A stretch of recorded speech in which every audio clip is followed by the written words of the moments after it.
Welcome to exam सहपाठी। आज के इस डेली घटना चक्र और समसामयिकी की सार की क्लास में हम लोग करंट अफेयर्स और जीके के महत्वपूर्ण क्वेश्चंस का रिवीजन करेंगे। ठीक है, अगर आप यहाँ पे पहली बार आए हैं तो यूट्यूब पे हमें सब्सक्राइब कर सकते हैं। इसके अलावा टेलीग्राम पे, इंस्टाग्राम और फेसबुक पे हमें फॉलो कर सकते हैं।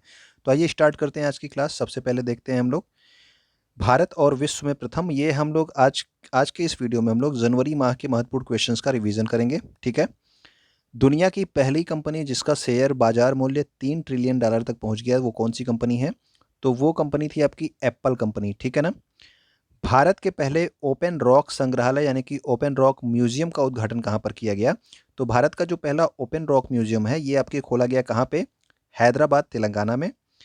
कहाँ पर देश की पहली mobile honey processing van launch की गई? तो मोबाइल हनी प्रोसेसिंग वैन जो है ये गाजियाबाद के सिरोरा गांव में लॉन्च की गई थी। ठीक, तो इंपॉर्टेंट है, याद रखेंगे। दुनिया की सबसे लंबी मेट्रो लाइन कहाँ पे शुरू की गई? तो दुनिया की सबसे लंबी मेट्रो लाइन स्टार्ट की गई है चीन के संघाई में। ओके। 2023 में कहाँ पर पहली विश्व बधिर T20 क्रिकेट चैंपियनशिप का आयोजन किया जाएगा? तो ये किया जाएगा केरल में। तो याद रखना, अभी हाल ही में जो है अंडर 19 जो है T20 क्रिकेट का जो है आयोजन किया गया था, उसमें केवल भारत की टीमें थी, जिनमें से आंध्र प्रदेश की टीम ने जो है जीत हासिल की थी। लेकिन ये आपकी विश्व बधिर T20 क्रिकेट चैंपियनशिप है और 2023 में इसका आयोजन कहाँ पे होगा? केरल में। ओके। कहाँ पर विश्व का सबसे बड़ा खादी कपड़े से निर्मित राष्ट्रीय ध्वज प्रदर्शित किया गया? तो खादी कपड़े से निर्मित राष्ट्रीय ध्वज जो सबसे बड़ा है, विश्व का सबसे बड़ा है, ये आपके लोंगेवाला जैसलमेर में जो है इसको प्रदर्शित किया गया। इसकी जो है लंबाई 225 फीट और चौड़ाई 150 फीट तथा बीच में जो आपका अशोक चक्र बना रहता है उसका व्यास कितना होगा? तो उसका व्यास जो है आपका 30 फीट होगा। और इसका वजन कितना होगा? तो इसका वजन लगभग 1400 किलोग्राम के आसपास होगा। ओके। देश की पहली सैनिटरी नैपकिन मुक्त पंचायत कौन बन गई है? तो देश की पहली सैनिटरी नैपकिन मुक्त पंचायत बन गई है आपकी कुंभलांगी पंचायत, जो कि किस राज्य की है? तो केरल राज्य की है। इसके अलावा कुंभलांगी गांव के बारे में आप एक बात और याद रखेंगे कि भारत का पहला इको टूरिज्म गांव भी है आपका कौन? कुंभलांगी गांव। ओके।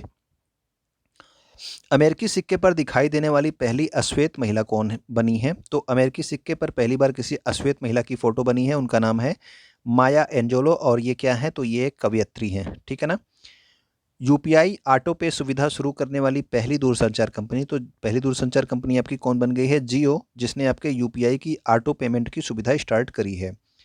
नासा का अंतर्राष्ट्रीय वायु और अंतरिक्ष कार्यक्रम पूरा करने वाली पहली भारतीय कौन बन गई हैं? तो ये नासा का एक प्रतिष्ठित कार्यक्रम है, अंतरिक्ष अंतर्राष्ट्रीय वायु और अंतरिक्ष कार्यक्रम, जिसको जो है पूरा करने वाली प्रथम भारतीय बन गई हैं आपकी जाह्नवी डांगेती। भारत का पहला जिला सुशासन सूचकांक किस राज्य के लिए जारी किया गया? तो देखिए, पहली बार जिला सुशासन सूचकांक जारी किया गया, गृह मंत्रालय के द्वारा इसे जारी किया गया था और ये जम्मू और कश्मीर के 20 जिलों के लिए जारी किया गया था। ठीक है। अगला हमारा है भारत का पहला एवीजीसी सेंटर ऑफ एक्सीलेंस, यानी कि एवीजीसी का फुल फॉर्म क्या है? एनिमेशन, विजुअल इफेक्ट्स, गेमिंग और कॉमिक्स। ठीक है ना। तो इसका सेंटर ऑफ एक्सीलेंस कहाँ पर लॉन्च किया गया? तो महादेवपुरा, बेंगलुरु, कर्नाटक में इसको प्रारंभ किया गया है, एवीजीसी सेंटर ऑफ एक्सीलेंस को। भारत का अपनी तरह का पहला राज्य स्तरीय पक्षी एटलस कहाँ तैयार किया गया है? तो राज्य स्तरीय पक्षी एटलस जो है ये बनाया गया है केरल बर्ड एटलस, यानी कि केरल राज्य में तैयार किया गया है। भारत का पहला ग्राफीन नवाचार केंद्र कहाँ पे स्थापित किया जाएगा? तो जो पहला ग्राफीन नवाचार केंद्र है ये केरल में स्थापित किया जाएगा और टाटा स्टील लिमिटेड इस केंद्र में औद्योगिक भागीदार भी बनेगा। दुनिया का पहला कैनाल लॉक का उद्घाटन कहाँ पर किया गया? तो दुनिया के पहले कैनाल लॉक का उद्घाटन किया गया है कहाँ पे? नीदरलैंड में। ओके। भारत का सबसे बड़ा इलेक्ट्रिक वाहन चार्जिंग स्टेशन कहाँ पे खोला गया? तो भारत का सबसे बड़ा इलेक्ट्रिक वाहन चार्जिंग स्टेशन गुरुग्राम में खोला गया है और ये दिल्ली जयपुर राष्ट्रीय राजमार्ग पर स्थित है।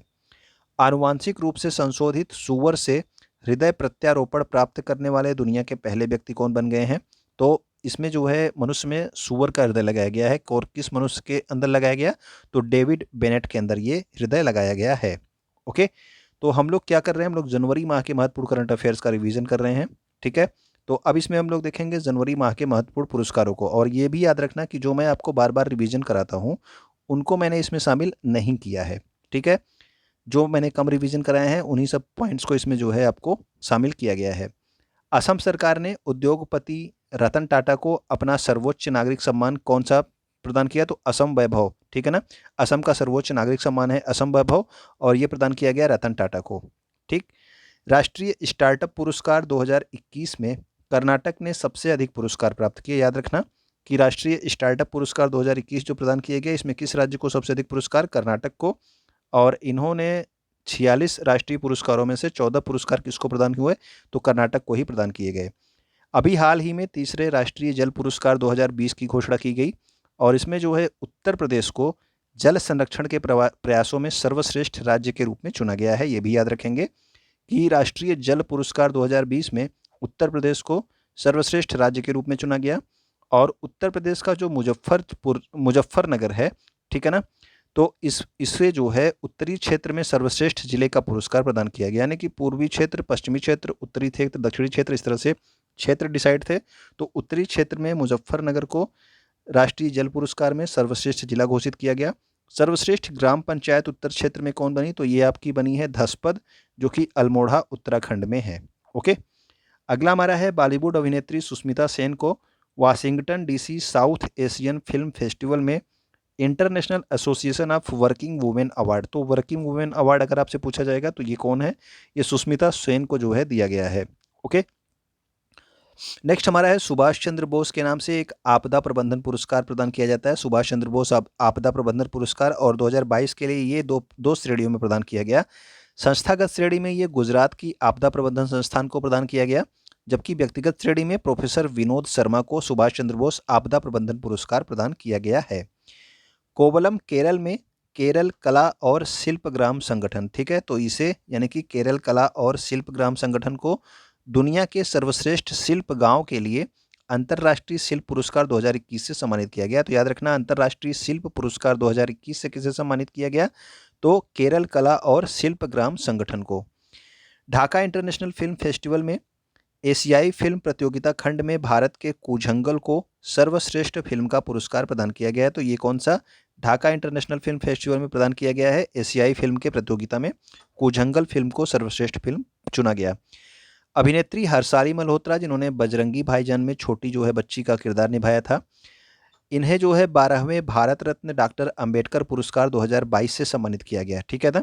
तो भारत रत्न डॉक्टर अंबेडकर पुरस्कार 2022 से किसे सम्मानित किया गया? अभिनेत्री हर्षाली मल्होत्रा को। ग्लोबल प्राइवेट बैंकिंग अवार्ड्स 2021, तो इसमें जो है HDFC बैंक को भारत का सर्वश्रेष्ठ निजी बैंक के रूप में चुना गया। तो ये सर्वश्रेष्ठ निजी बैंक, ठीक है, सर्वश्रेष्ठ बैंक नहीं, प्राइवेट बैंकों में सर्वश्रेष्ठ बैंक HDFC को चुना गया ग्लोबल प्राइवेट बैंकिंग अवार्ड्स 2021 में। वेस्ट इंडीज के पूर्व क्रिकेटर क्लाइव लैड को नाइटहुड की उपाधि से सम्मानित किया गया। तो नाइटहुड की उपाधि कहाँ पे दी जाती है? तो ये आपके इंग्लैंड में दी जाती है, इंग्लैंड की महारानी के द्वारा, ठीक है ना। तो क्लाइव लैड को ये पुरस्कार प्रदान किया गया, जो कि वेस्ट इंडीज के क्रिकेटर हैं। सत्यमंगलम टाइगर रिजर्व, जो कि इरोड जिला तमिलनाडु में स्थित है, इसे जो है 2010 से बाघों की संख्या को दुगनी कितनी हो गई है? 2010 यानी कि सन 2010 की बात कर रही है। 2010 से 2020 तक की बाघों की संख्या दुगनी होकर के 80 हो गई है, ठीक है। तो ये इसके लिए T×2 पुरस्कार किसे प्रदान किया गया? तो ये प्रदान किया गया है सत्यमंगलम टाइगर रिजर्व को। और किस लिए प्रदान होता है ये पुरस्कार? बाघों की संख्या को दुगनी करने के लिए। महाराष्ट्र के लावड़ी कलाकार, जिनका नाम है सुमित भाले, इन्हें दुबई में अंतर्राष्ट्रीय लोक कला महोत्सव में स्वर्ण पदक जो है प्रदान किया गया। तो अंतर्राष्ट्रीय जो आपकी लोक कलाएं होती हैं, तो लावड़ी भी जो है आपकी एक लोक कला है, ठीक है। तो अंतर्राष्ट्रीय लोक कला महोत्सव में सुमित भाले को स्वर्ण पदक से जो है सम्मानित किया गया है। ये महाराष्ट्र के लावड़ी कलाकार हैं। प्राजक्ता कोली भारत की पहली संयुक्त राष्ट्र विकास कार्यक्रम यानी कि UNDP की युवा जलवायु चैंपियन चुनी गई हैं। तो ठीक है ना, तो संयुक्त राष्ट्र विकास कार्यक्रम की युवा जलवायु चैंपियन किसे चुना गया? तो ये चुना गया है प्राजक्ता कोली को। ये एक यूट्यूबर हैं। ओके, वर्ष 2022 के लिए प्रधानमंत्री राष्ट्रीय बाल पुरस्कार कितने बच्चों को प्रदान किया गया? तो ये 29 बच्चों को प्रदान किया गया। उन बच्चों के नाम नहीं याद रखने, बस खाली संख्या आप याद रखें। नेक्स्ट हमारा है ओलंपियन नीरज चोपड़ा को गणतंत्र दिवस की पूर्व संध्या पर राष्ट्रपति रामनाथ कोविंद के द्वारा कौन सा पदक दिया गया? तो परम विशिष्ट सेवा पदक से सम्मानित किया गया नीरज चोपड़ा को, ठीक है। भारत की नवदीप कौर ने नेवादा लास वेगस में आयोजित मिसेज वर्ल्ड 2022 प्रतियोगिता, तो ये आपका मिसेज वर्ल्ड है, मिस वर्ल्ड नहीं है, मिसेज वर्ल्ड है, ठीक है, 2022 प्रतियोगिता, इसमें जो है नवदीप कौर ये भारत की हैं और इन्होंने सर्वश्रेष्ठ राष्ट्रीय पुरस्कार का पुरस्कार जीता है। ठीक है, सर्वश्रेष्ठ राष्ट्रीय पोशाक में जो है इन्होंने पुरस्कार जीता है। जबकि मिसेज वर्ल्ड 2022 कौन चुनी गई हैं, तो वो चुनी गई हैं साइलिन फोर्ड। ठीक है ना, साइलिन फोर्ड जो है चुनी गई हैं, जो कि अमेरिका की हैं। नेक्स्ट हमारा है डॉक्टर सतीश अडिगा को आईवीएफ के क्षेत्र में उनके उत्कृष्ट योगदान के लिए आईसीएमआर संस्था ने राष्ट्रीय पुरस्कार डॉक्टर सुभाष मुखर्जी पुरस्कार जो है चुना है, दिया गया किसे, डॉक्टर सतीश अडिगा को डॉक्टर सुभाष मुखर्जी पुरस्कार प्रदान किया गया। किस संस्था के द्वारा, तो आईसीएमआर संस्था के द्वारा। ठीक है, doctor Satish Adiga. Photo journalist Danish Siddiqui को मरणोपरांत मुंबई प्रेस क्लब द्वारा 2020 के लिए जर्नलिस्ट ऑफ द ईयर के रूप में सम्मानित किया गया तथा red ink award for excellence in journalism प्रदान किया गया है। ठीक है, तो दानिश सिद्दीकी को जो है मुंबई प्रेस क्लब के द्वारा जर्नलिस्ट ऑफ द ईयर भी चुना गया। इसके अलावा रेड इंक अवार्ड भी जो है किसे प्रदान किया गया, तो ये दानिश सिद्दीकी को प्रदान किया गया। इनकी जो है मृत्यु हो गई थी पिछले साल। जीशान लतीफ़ ने फोटो पत्रकारिता की श्रेणी में रामनाथ गोयन का पुरस्कार जीता है। तो याद रखना कि ये वाला क्वेश्चन अभी हाल ही के आरआरबी एनटीपीसी के एग्जाम में पूछा गया था। जीशान लतीफ़ को फोटो पत्रकारिता में रामनाथ गोयन का पुरस्कार प्रदान किया गया है। अंक ज्योतिष यानी कि न्यूमरोलॉजी के लिए जेसी चौधरी को पहला गिनीज वर्ल्ड रिकॉर्ड मिला है। तो पहली बार गिनीज वर्ल्ड रिकॉर्ड अंक ज्योतिष में यानी कि न्यूमरोलॉजी में किसे मिला है, तो ये मिला है जेसी चौधरी को। ओके, अगला हमारा है, अब लोग देखेंगे हम लोग महत्वपूर्ण खेल जो आपके जनवरी महीने में महत्वपूर्ण खेल हुए थे। जनवरी महीने का हम लोग रिवीजन कर रहे हैं। ठीक है ना, तो याद रखना भारत ने दुबई में एक दिवसीय अंतर्राष्ट्रीय फाइनल में श्रीलंका को हरा करके अंडर 19 एशिया क्रिकेट कप जीत लिया। तो याद रखना कि ये कौन सा, तो ये आपके दुबई में हुआ था अंडर 19 एशिया क्रिकेट कप। किसने जीता, तो under 19 Asia cricket cup Bharat ने जीता है और हराया किसको, तो श्रीलंका के हरा करके जीता है। विश्व रैपिड शतरंज चैंपियनशिप 2021 ये खिताब किसने जीता, तो इसे जो है उज्बेकिस्तान के नादिरबेक अब्दुलसत्तारोव ने जीत लिया है। ठीक है, विश्व रैपिड शतरंज चैंपियनशिप 2021 का खिताब।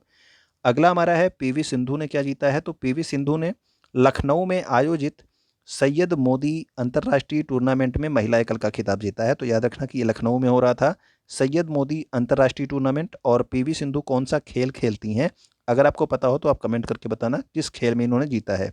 ठीक है, अगला हमारा है भारतीय बैडमिंटन खिलाड़ी लक्ष्य सेन ने इंडिया ओपन 2022, तो इंडिया ओपन की बात हो रही है, लक्ष्य सेन ने जीता है।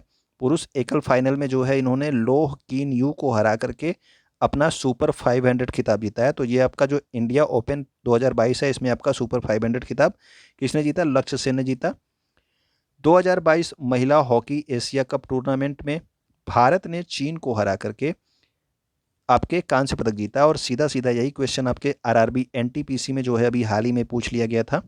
ठीक है ना, कि महिला एशिया कप टूर्नामेंट में जो है भारत ने किसको हरा करके कांस्य पदक जीता, तो ये पूछा गया था, चीन का नाम आपसे पूछा गया था।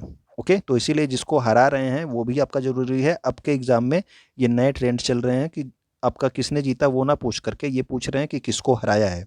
ओके, तो दोनों नाम आपको पता होने चाहिए। नेक्स्ट हमारा है, और ये भी आप याद रखना कि ये जो महिला हॉकी एशिया कप टूर्नामेंट है ये कहाँ पे हुआ था, तो मस्कट ओमान में आयोजित हुआ था। और इसका विजेता कौन रहा था, तो जापान इसका विजेता भी रहा था। ठीक है, क्योंकि भारत ने कौन सा पदक जीता था, तो भारत ने कांस्य पदक जीता था। तो स्वर्ण पदक किसने जीता था, तो स्वर्ण पदक तो जापान ने जीता था।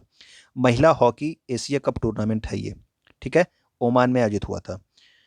अगला हमारा है ऑस्ट्रेलियन ओपन 2022। तो ऑस्ट्रेलियन ओपन 2022 में पुरुष एकल का खिताब किसने जीत लिया, तो राफेल नडाल ने जीत लिया, जो कि स्पेन के खिलाड़ी हैं।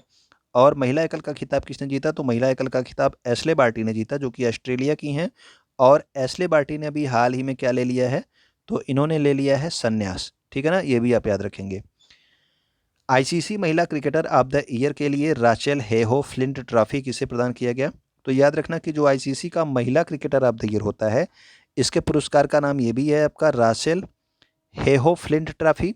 और जो आपका आईसीसी का पुरुष क्रिकेटर ऑफ द ईयर होता है इसको बोला जाता है सर गारफील्ड सोबर्स ट्रॉफी। ठीक है ना, तो ये महिला के लिए स्मृति मंधाना जो कि भारत की खिलाड़ी इन्हें प्रदान किया गया। और पुरुष के लिए शाहीन अफरीदी को प्रदान किया गया, जो कि आपके पाकिस्तान के खिलाड़ी हैं। तो आईसीसी पुरुष क्रिकेटर ऑफ द ईयर कौन है, शाहीन अफरीदी। और महिला क्रिकेटर कौन है, तो वो है आपकी स्मृति मंधाना। ओके, लद्दाख की महिला टीम ने हिमाचल प्रदेश में आयोजित 9वीं राष्ट्रीय महिला आइस हॉकी चैंपियनशिप जीत ली। तो आइस हॉकी चैंपियनशिप किसने जीती है? तो ये लद्दाख की टीम ने जीती है। और कहाँ पे आयोजित किया जा रहा था ये आपका राष्ट्रीय महिला आइस हॉकी चैंपियनशिप? तो हिमाचल प्रदेश में। ठीक है, इसमें सेमीफाइनल और फाइनल नहीं हुआ था, जबकि इसके पहले जो मैच हुए थे उसके अंकों के आधार पर विजेता घोषित किया गया था। ठीक है ना, तो लद्दाख की महिला टीम को इसमें विजेता घोषित किया गया। अगला हमारा है फीफा फुटबॉल पुरस्कार जो है 2021 के लिए सर्वश्रेष्ठ फीफा पुरुष खिलाड़ी जो है किसे प्रदान किया गया? सर्वश्रेष्ठ फुटबॉलर ऑफ द ईयर। तो ये आपके रॉबर्ट लेवांडोव्स्की को चुना गया, जो कि बायर्न म्यूनिख टीम के लिए खेलते हैं और किस देश के हैं? पोलैंड के। और सर्वश्रेष्ठ फीफा की महिला खिलाड़ी किसे चुना गया? तो ये चुनी गई हैं आपकी एलेक्सिया पुटेलस, जो कि बार्सिलोना की ओर से खेलती हैं और कहाँ की हैं? तो स्पेन की ये खिलाड़ी हैं। ओके, अब नेक्स्ट हम लोग देखते हैं अगला हमारा क्या है, कौन सा कैटेगरी? तो ये आपकी महत्वपूर्ण नियुक्तियां हैं। तो महत्वपूर्ण नियुक्तियों में अब देखेंगे जनवरी माह की ही महत्वपूर्ण नियुक्तियां हैं। ये भी आप याद रखना कि हम लोग जनवरी माह का करंट अफेयर्स का रिवीजन कर रहे हैं। ओके, विनय कुमार त्रिपाठी को रेलवे बोर्ड का नया अध्यक्ष और मुख्य कार्यकारी अधिकारी नियुक्त किया गया है। तो रेलवे बोर्ड के नए अध्यक्ष और सीईओ कौन बनाए गए हैं? तो ये बनाए गए हैं विनय कुमार त्रिपाठी। भारतीय रिजर्व बैंक यानी कि आरबीआई के पूर्व गवर्नर उर्जित पटेल को 3 साल की अवधि के लिए एशियन इंफ्रास्ट्रक्चर इन्वेस्टमेंट बैंक का उपाध्यक्ष बनाया गया। तो इसमें जो है मैंने अधिकतर वो क्वेश्चन शामिल किए हैं जो कि आपको बार बार रिवीजन नहीं कराए गए हैं, तो याद रखना। ठीक है ना, तो ये आपके उर्जित पटेल को क्या बनाया गया है? एशियन इंफ्रास्ट्रक्चर इन्वेस्टमेंट बैंक का उपाध्यक्ष। ठीक है ना, अध्यक्ष नहीं। अध्यक्ष कौन है इसके? तो अध्यक्ष हैं आपके जिन लिकुन।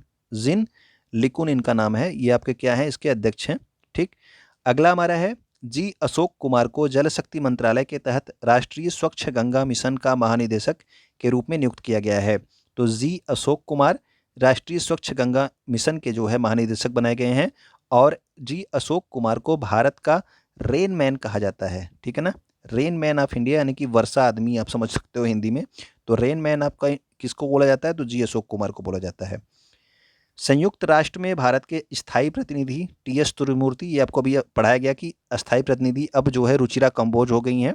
तो लेकिन जनवरी में जो है कौन थे? तो ये आपके मतलब अभी तक कौन थे? तो अभी तक टीएस तिरुमूर्ति ही थे। और जनवरी में अगर आपसे ये क्वेश्चन पूछा जाएगा तो आपसे लिखा रहेगा कि जनवरी 2022 में जो है किसे संयुक्त राष्ट्र सुरक्षा परिषद की आतंकवाद विरोधी समिति का अध्यक्ष बनाया गया? तो संयुक्त राष्ट्र सुरक्षा परिषद में आतंकवाद विरोधी समिति के अध्यक्ष कौन बनाए गए थे? तो ये थे आपके टीएस तिरुमूर्ति। ठीक है, 2022 के लिए। अली खान इस्माइलोव कजाकिस्तान के नए प्रधानमंत्री नियुक्त किए गए हैं, ये भी आप याद रखेंगे। कजाकिस्तान के नए प्रधानमंत्री कौन है? अली खान इस्माइलोव, सॉरी। चीन के वरिष्ठ राजनयिक झांग मिंग ने संघाई सहयोग संगठन के नए महासचिव के रूप में कार्यभार संभाला है। तो संघाई सहयोग संगठन के नए महासचिव कौन बने हैं? तो ये बने हैं झांग मिंग। ठीक है ना, वीएस पठानिया ने भारतीय तटरक्षक बल के 24वें महानिदेशक के रूप में कार्यभार संभाला है। तो ये भी याद रखें कि भारतीय तटरक्षक बल के महानिदेशक किसे नियुक्त किया गया? तो ये नियुक्त किया गया वीएस पठानिया को। और ये भी क्वेश्चन आपके एनटीपीसी के एग्जाम में पूछा गया था।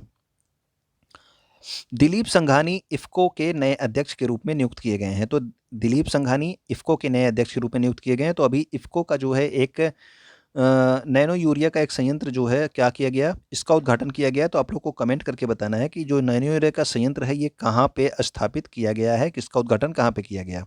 ठीक है, ओपेक ने कुवैत के हैथम अल घिस को नया महासचिव नियुक्त किया है। तो याद रखना कि हैथम अल घिस ओपेक के जो है नए महासचिव बने हैं। ओपेक का मुख्यालय कहाँ है? तो इसका मुख्यालय जो है वियना ऑस्ट्रिया में है। ठीक है ना, तो ओपेक के जो नए महासचिव हैं ये हैं आपके हैथम अल घिस। पियरे ओलिवर गौरिंचस को अंतर्राष्ट्रीय मुद्रा कोष के अगले मुख्य अर्थशास्त्री के रूप में नामित किया गया है, क्योंकि आईएमएफ की पहले जो मुख्य अर्थशास्त्री थी वो थी आपकी गीता गोपीनाथ, जिन्होंने क्या क्या दे दिया था? तो जिन्होंने दे दिया था आपका इस्तीफा। अब इनके स्थान पे पियरे ओलिवर गौरिंचस को जो है आईएमएफ का अगला मुख्य अर्थशास्त्री नामित किया गया है। भारत सरकार ने डॉक्टर वी अनंत नागेश्वरन को नया मुख्य आर्थिक सलाहकार नियुक्त किया गया है। तो याद रखना कि मुख्य आर्थिक सलाहकार कौन बनाए गए हैं? तो ये बनाए गए हैं डॉक्टर वी अनंत नागेश्वरन। बारबाडोस की प्रधानमंत्री मिया मोटली ने लगातार दूसरी बार जीत हासिल की है। तो मिया मोटली बारबाडोस की प्रधानमंत्री थी पहले भी, और अब इन्होंने फिर से एक बार जीत हासिल कर ली। इसके अलावा डेनियल ओर्टेगा 5वें कार्यकाल के लिए निकारागुआ के राष्ट्रपति चुने गए हैं। तो याद रखना कि ये आपके डेनियल ऑर्टेगा पिछले 5 बार से लगातार जो है निकारागुआ के राष्ट्रपति बन रहे हैं, तो इम्पोर्टेंट हो सकते हैं। नरेंद्र कुमार गोयनका को परिधान निर्यात संवर्धन परिषद का जो है अध्यक्ष बनाया गया है। तो परिधान निर्यात संवर्धन परिषद के अध्यक्ष कौन बनाए गए हैं? तो ये बनाए गए हैं नरेंद्र कुमार गोयनका। विनोद कन्नन को क्या बनाया गया है? तो ये विस्तारा एयरलाइंस के सीईओ के रूप में पदभार इन्होंने ग्रहण किया है, विनोद कन्नन ने। अगला हमारा है भारतीय मूल के अमेरिकी राजनयिक अतुल केशप को यूएस चैम्बर्स ऑफ कॉमर्स द्वारा यूएस इंडिया बिजनेस काउंसिल का अध्यक्ष नियुक्त किया गया है। तो US chamber of commerce important संस्था है, इसकी जो है यूएस इंडिया बिजनेस काउंसिल का अध्यक्ष किसे बनाया गया है? तो अतुल केशप को बनाया गया है। केंद्र ने विजय पाल शर्मा को कृषि लागत और मूल्य आयोग के अध्यक्ष के रूप में नियुक्त किया गया है। तो याद रखना कि जो आपका कृषि लागत और मूल्य आयोग है, यही आपका एमएसपी जो है निर्धारित करती है। ठीक है, अच्छा यहाँ पे लिखा भी है 1965 में स्थापित कृषि लागत और मूल्य आयोग न्यूनतम समर्थन मूल्य यानी कि मिनिमम सपोर्ट प्राइस जो है इसकी सिफारिश करता है। ठीक है, और इसके अध्यक्ष कौन बनाए गए हैं? तो विजय पाल शर्मा। रघुवेंद्र तंवर को क्या बनाया गया है? तो रघुवेंद्र तंवर को बनाया गया है भारतीय ऐतिहासिक अनुसंधान परिषद Indian council of historical research का जो है अध्यक्ष। तो भारतीय ऐतिहासिक अनुसंधान परिषद का अध्यक्ष किसे बनाया गया है? तो ये बनाया गया है रघुवेंद्र तंवर को। और रॉबर्ट मेट्सोला क्या बनी है? तो यूरोपीय संघ के संसद की अध्यक्ष। ये आपका ज़्यादा इंपॉर्टेंट हो सकता है, इसको जरूर याद रखना। रॉबर्ट मेट्सोला यूरोपीय संघ के संसद की अध्यक्ष। तो आज के ये क्वेश्चंस जो है जो आपके ये सारे के सारे जनवरी माह से ही संबंधित थे। अभी जनवरी माह के और भी क्वेश्चंस हैं जो कि हम अगले जो है वीडियोज में कवर करेंगे। ठीक है ना, 10-20 करके जो है डेली कवर कर लेंगे, तो इससे हमारा सारा कंप्लीट हो जाएगा, सारे इंपॉर्टेंट क्वेश्चंस। ठीक है, तो उम्मीद करता हूँ कि क्लास आपको अगर अच्छी लगी होगी तो आप शेयर करेंगे। वीडियो अगर आप यहाँ तक देख रहे हैं तो लाइक कर चुके होंगे। वीडियो को देखने के लिए आपका बहुत बहुत धन्यवाद।